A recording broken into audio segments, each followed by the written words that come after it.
Hey, my name is Steve, and today I wanted to show you my new bike light. I got the NiteRider Lumina 900. I've already got it installed on my bike. Here is the package that it came in. This light was recommended to me by a friend who had a couple of them. He liked them.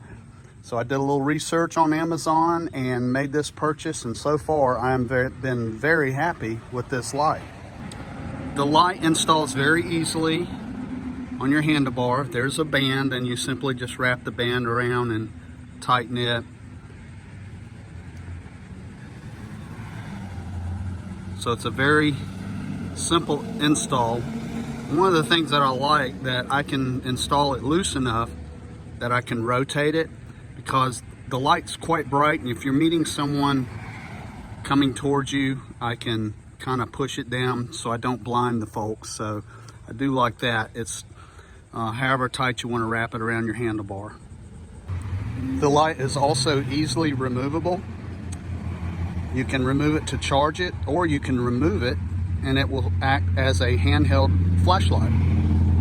On the underside of the light, it has a USB charger. In the package, the light comes with its own charging cord as well.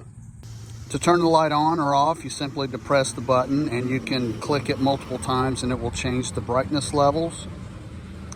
The casing is metal, so this is actually a beefy light. It has some weight to it. Very high quality. There's where you mount it on the mount. So I did some night testing of this light, so let's take a look at that. Okay, you can't see it, but I'm going down a dark street right now, so let's turn on the light. There's one push. Pretty good. I can see quite well with one push. Let's tap it again. All right, there is the next level. Now the light's throwing out there pretty far. I can see a good long ways in front of me. So let's hit the highest setting, and that is throwing a beam way down the street. So I can see great on that high setting. I don't have any worries for a long ways. I can see very clearly. The light's throwing a very good beam.